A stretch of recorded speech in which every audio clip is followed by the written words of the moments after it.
Chapter 3: The Frightening New Answer in the Brave Cold World.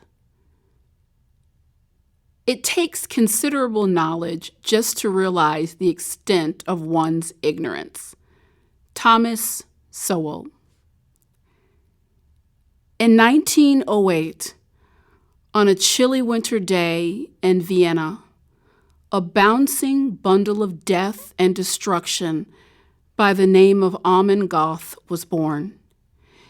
At that time, his round, chubby cheeks and playful nature left no trace evidence that he would leave an indelible mark on world history as one of the most vicious and ruthless killers of all time. After making his way up the chain of command in the Nazi Party, he was made the commander of the Death Head unit at the concentration camp in Krakow, Plaszow. All told, 150,000 souls passed through. Amon Goth killed thousands of people by his own hands in what came known as the merciless killing, simply for sport. It is widely reported that he enjoyed killing slow-moving inmates from his window on a daily basis. He tortured his live-in maids, routinely kicking them down the stairs and beating them. He also trained his guard dogs to tear into inmates limb to limb. There have been books, papers, and documentaries devoted to exposing his sadistic behavior toward the world. Even today, people are still unable to reconcile the depth and breadth of this monster's cruelty. There are others who have no doubt about it. He was Satan's lynchman, sent straight from hell on a mission of pure torture. Amon Goth's reign of terror is not the headline story of the Holocaust. The casual manner in which his cruelty was accepted, expected, and eventually sanctioned as being all right is the headline story. To this day, scholars, authors, and filmmakers have devoted full careers to the research of this topic in effort to answer the questions surrounding this atrocity. Year after year, they ask the question, and more of us still want the question answered today. Why did you do that? The prolific nature of casual cruelty. We will go to the ends of the earth for answers because often those answers color and draw the lines between sanity and insanity. Cruelty has been around forever, and I'd like to explain here what cruelty is once and for all, as well as the end goal for those who inflict it on others in the tiny spaces we live in around the world. If you're reading these pages, I'm confident you could list a couple dozen examples of behavior in recent history that have left you wondering, why? Was it necessary? Well, there you are. My point is proven. Cruelty is never necessary. Cruelty is the dessert she ordered despite a big full belly. Cruelty is the bottle of wine consumed while already drunk. Cruelty is a gluttonous act born out of the desire to inflict a special brand of extra pain on someone else. Cruelty is meant to shock the soul and leave evil's signature behind. In the last few decades, an increasing number of people have sought out services to try and make sense of painful events that have happened in their lives. I've always known that the world is uncertain, but in the face of today's harsh uncertainty, I could count on the answers found in books, common sense, or wisdom passed down from the ages to provide the rest for the soul and lead to healing. Whether solving a mathematical equation or walking through the process of healing after an emotional train wreck, A plus B has always securely led to C. I've observed the very foundation of logic and reason that I've built my life and career on crumble before my very eyes as I bear witness to more and more men and women, not to mention children, grasping to make sense of the relationship happenings that defy understanding. A 44-year-old woman sobbed in my office as she explained, 20 years of marriage up in smoke, Sheila. He just walked in one day and said he had a new place across town, and that was it. It was done. I kept asking him why, and he would only say it doesn't necessarily make sense to him either, but it has to be this way. If I had $1 for every man or woman who said, we had a perfect marriage and all of a sudden it ended, knowing full well there were warning signs beforehand, I would be retired and living in Palm Springs by now.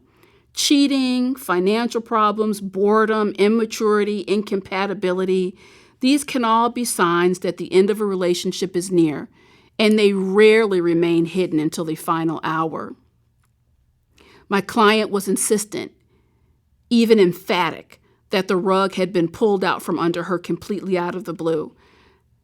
I extended compassion. I listened to her, yet internally I was hugely skeptical. During a session a few weeks later, my skepticism was abruptly laid to rest. She brought in a picture of her last vacation she had taken with her husband to the tropics. It was a mere 3 weeks before her husband made his big announcement. I figured it was a let Sally down easy trip, designed to soothe his guilty conscience before he decimated her and the children's lives. Then she hit me with a box of 7 journals that he had kept for her over the years. The entries were loving, passionate, consistent, and oozed with genuine affinity and respect. One line of his most recent entry, only 4 days before his departure, read, "You are my first, my last, my forever love."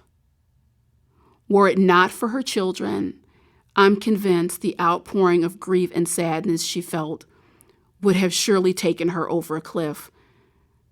I could see clearly she was not a woman in denial about the state of her marriage. She was a woman who had been hit full impact by a train she never saw coming. Not that I needed more clarity about the situation. Just out of sheer intrigue, I asked if she felt it would be helpful to have a joint session with him. Surprisingly, she asked him and he agreed to come in immediately. I may have been intrigued before the meeting, but I was dumbfounded after. I took notes on the conversation. Sheila speaking. Your wife is utterly devastated. Are you aware of the impact your decision is having on her and the children? My client's husband. Yes, it's more unfortunate than you know. Sheila. You've agreed to speak candidly in an effort to help in her healing. She says there is no other woman or man involved here. You've enjoyed a loving, close relationship, and 4 days before you left, you told her she was your forever love. Is this true? My client's husband. 100%. I found deep love with her. I'm not hiding anyone or anything. She and the children all have keys to my new home. They're welcome to come and go as they please. Sheila. But you no longer want to share a life with her. My client's husband. Correct. It's over. Sheila. Why? My client's husband. I don't think I will ever fully understand it, so I really can't explain it to you fully. Sheila. How about a partial explanation? My client's husband. I don't have one. Sheila. Do you think you owe her anything at this point? A reason? My client's husband. No. There it was, cold and congenial. True to his word, after 2 years passed, his children and ex-wife still had keys to his new home.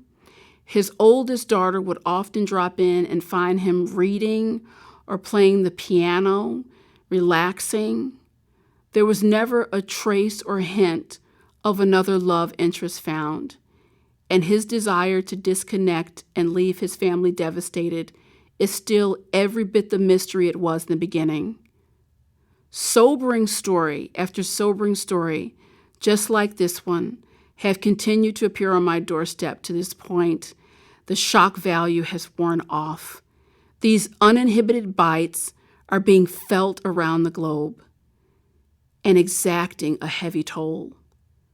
People who want and need answers are being met with laissez-faire, "Oh, I don't know." The frightening new answer in this brave, cold world is, "I don't know." A bowerbird does not need to know why he randomly destroys another bird's nest. A female brown trout does not need to explain to her male counterpart why she fakes orgasm during the mating ritual. Perhaps it's to make him feel better, but it's really not an issue she will spend time researching.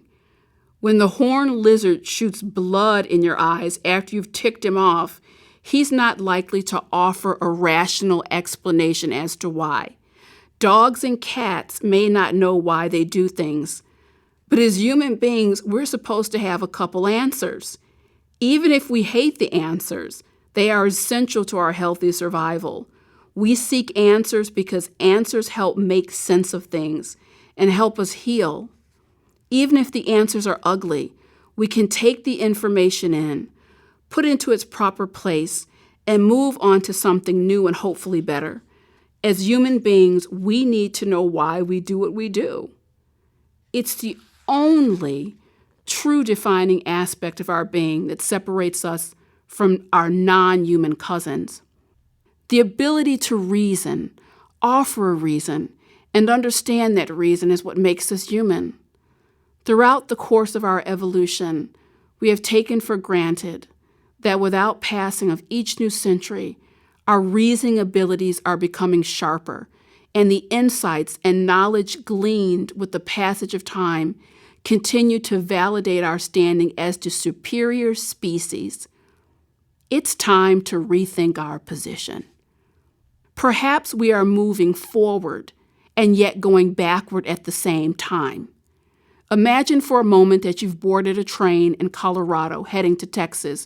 Naturally, you would assume you're traveling forward. Of course you would, unless you took into consideration that trains have the ability to travel forward and backward at the same time. Locomotives are driven electrically, and they operate the same way no matter which direction they're traveling. Keeping this fact in mind, it's easy to understand how we could essentially be progressing toward relationship ruin in a fancy high-tech train moving at the speed of light while sipping cold champagne. In the face of "I don't know," today's relationships are eroding because more and more of the individual foundation of compassion, focus, and duty is eroding. In short, many people have lost sight of why they're doing what they're doing. This sledgehammer-like thought process has left big cracks in the foundation of our communities and personal lives. A house can have a lot of interior and exterior problems, such as bad plumbing, faulty electrical panels, or weathered roof, and still remain standing for years. But there is little hope for that house if the foundation is collapsing from the erosion of termites. The examples of such erosion are all around us. We pay fleeting attention to them because we have been systematically desensitized by the stories featured on the 5 o'clock news.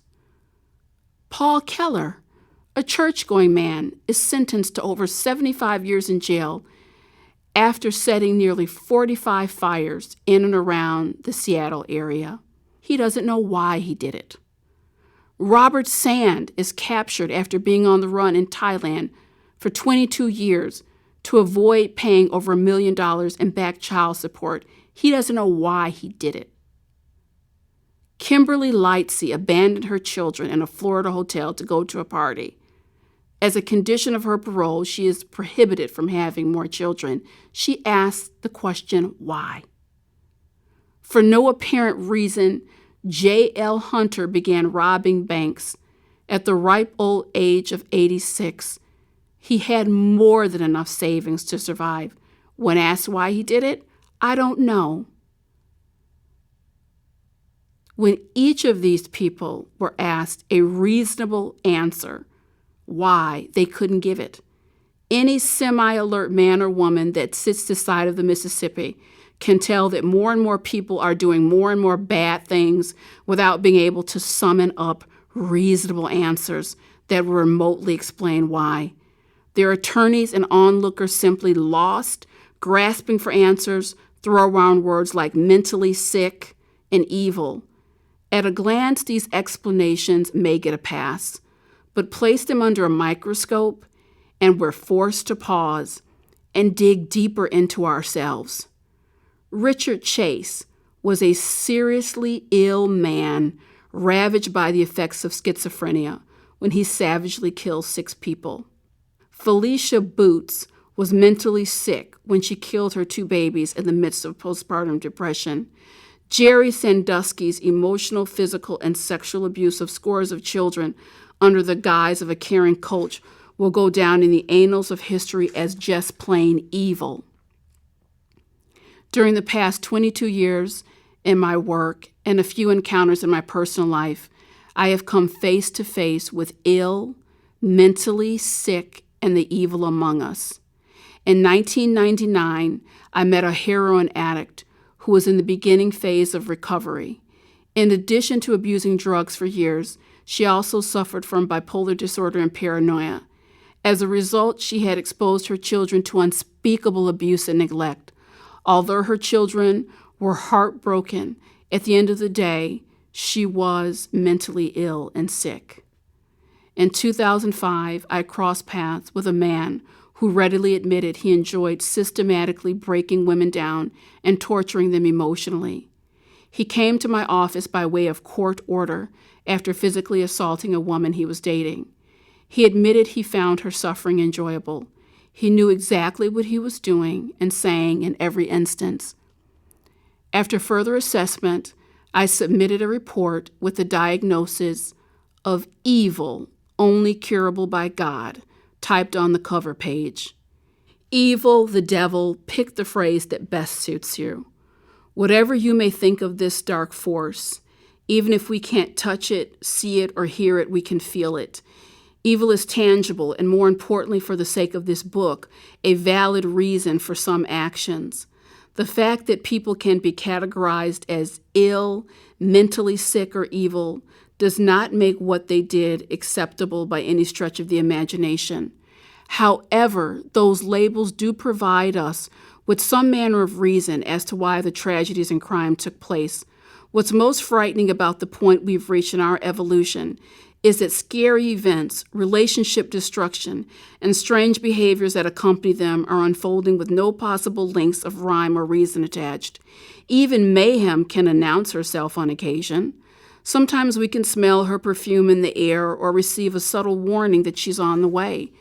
Today we're dealing with a different beast altogether.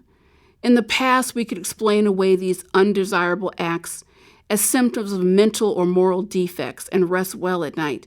After all, anyone who could even think of doing something like that would have nothing in common with me. Or would they? Do they now? What if our new icy relationship environment has not only taken hold of us socially, but our DNA has been hijacked as well? And we've adapted genetically in response to this climate shift, the same way huskies adapted to frigid temperatures by literally growing thicker skin.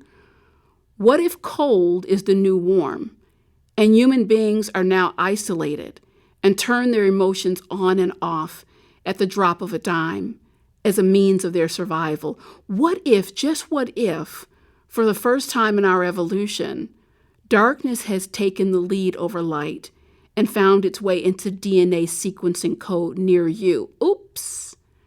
I mean a DNA sequence code in someone near you. Of course, you could never be affected by such a change. You drive a Volvo, you have a Bible in your top drawer, and you donate to the Goodwill. I'm not talking about you, of course. This chapter is for the rest of us. What if, as you read this book, there's already something lurking in your DNA that has ushered in an uninhibited bite that I discussed in Chapter 2, having also incrementally cooled your emotions off to the point that coldness is within closer reach than warmth on any given day? What if you actually need to be more aware and conscious of your behavior than ever before to control it? Keep it in check, so to speak. What if we've made the journey to the furthest frigid reaches of Antarctica and we don't even know we're here? And more importantly, what if evil is but half a step behind us and closing in all the time? The genius of destruction redefined. Edmund Burke once said, "The only thing required for evil to triumph over good is for men to do nothing." What should scare the hell out of everyone with respect to the human atrocities we have witnessed during our evolution is how easily cruelty can become the casual order of the day. We don't think of evil as operating on an evolutionary track, and yet it does. Evil wants an opportunity to express itself and grow, just as you do. Evil wants to win the big prize like everyone else in the game. Evil does indeed evolve, and the slower the better. For if evil shows up at your door and makes a big noisy stink, you may stop, react, and begin to ask questions. However, if the foul condition creeps in over time, simply using the tool of repetition to take control, a feeling of normalcy will crowd out what once felt like confusion.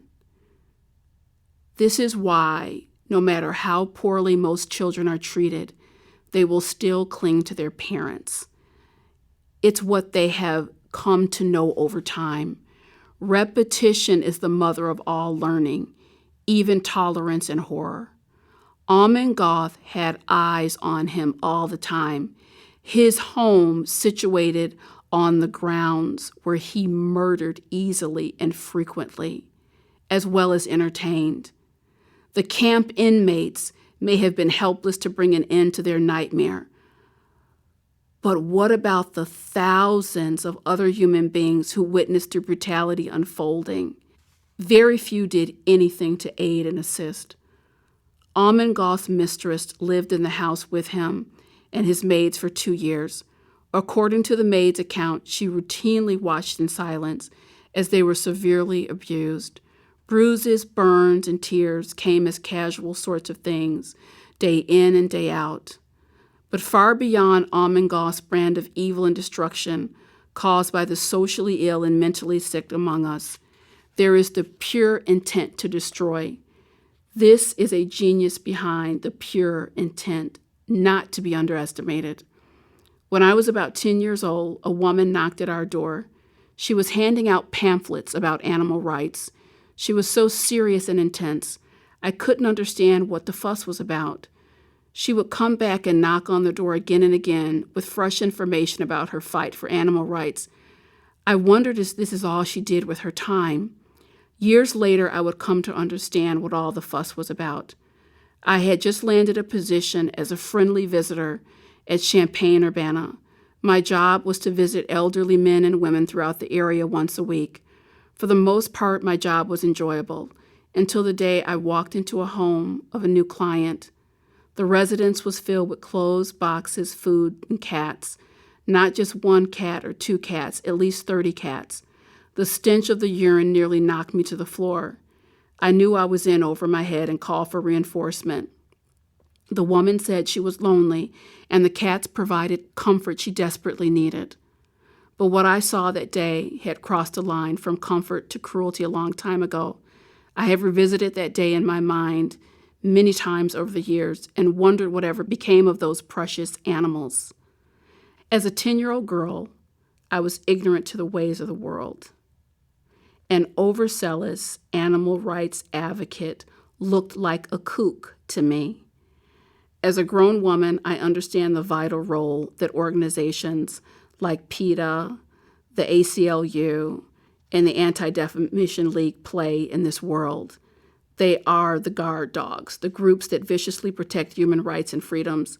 I'm convinced that it takes men and women with passion that can only be born out of intense purpose to stand at the forefront of the epic battles of humanity, just as righteous men and women have observed the struggle for continued protection of animals, Mother Earth, and human rights.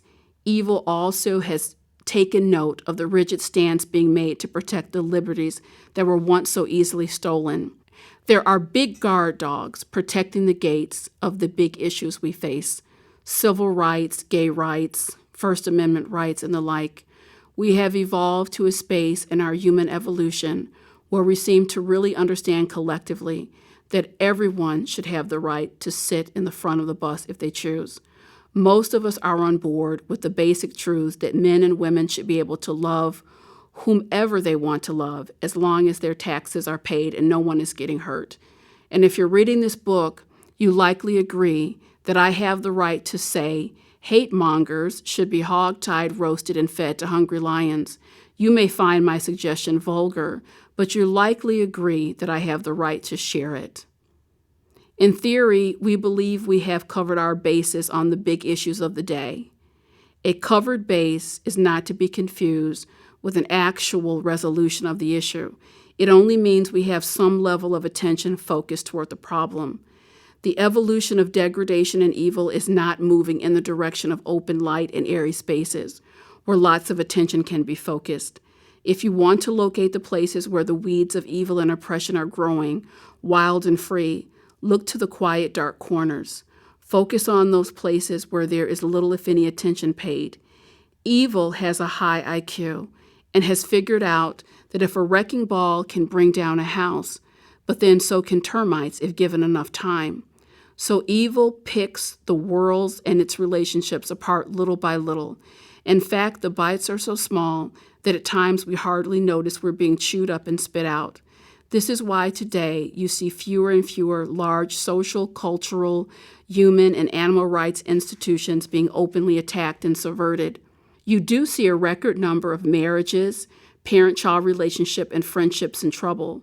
What's more disturbing is the lack of responsibility and accountability for the cruel behavior that causes these relationships to fail. I'm convinced that evil is attacking us on the level of personal relationships more and more, because if enough relationships fail, then the world and everyone in it will fail. Guaranteed. Ask yourself, how productive and balanced have you been in the midst of any relationship turmoil? One of the most powerful, deadly blows a fighter can inflict on the other is of the coccyx vertebrae. This area is so essential to body functioning that if it's hit often enough, then over time, a person can be rendered physically helpless permanently.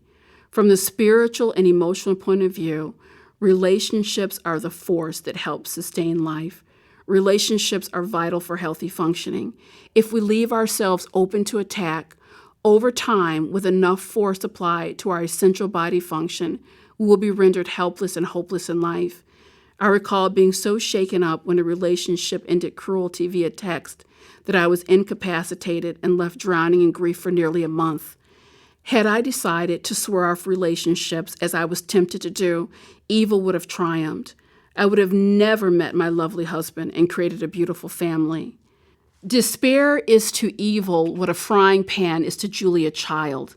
The power to create something out of nothing. Add despair to the heart and mind of an otherwise balanced, decent person. And if that person is unable to shake that despair off, then he or she will fall into life's void.